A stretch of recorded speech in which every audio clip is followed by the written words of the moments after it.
অবকাঠামো শক্তিশালীকরণ এবং নাগরিকদের জীবনযাত্রার মান উন্নত করার লক্ষ্যে 287 কোটি টাকারও বেশি মূল্যের বেশ কয়েকটি উন্নয়ন প্রকল্প অনুমোদন করেছেন মুখ্যমন্ত্রী ডক্টর মানিক সাহা।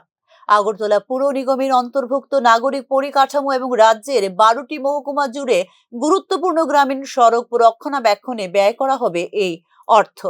এই ক্ষেত্রে আগরতলা পুর নিগমের অধীনে বেশ কয়েকটি ওয়ার্ড জুড়ে আরসিসি কভার ড্রেন এবং রাস্তা নির্মাণ ও উন্নয়নের জন্য 232.33 কোটি টাকার প্রকল্প অনুমোদন দিয়েছেন মুখ্যমন্ত্রী ডক্টর মানিক সাহা।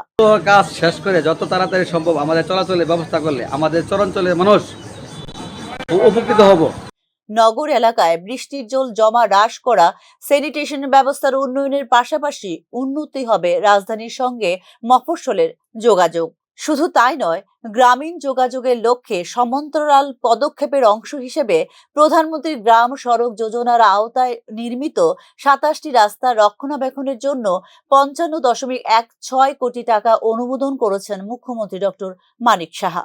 সোনামুড়া, বিশালগড়, তেলিয়ামুড়া, মোহনপুর, উদয়পুর, অমরপুর, সাবরুম, বিলুনিয়া, আমবাসা, কমলপুর, কাঞ্চনপুর এবং কৈলাসহর মহকুমা জুড়ে বিস্তৃত মোট 129.5 কিলোমিটার সড়কের সংস্কারের জন্য ব্যয় করা হবে এই অর্থরাশি।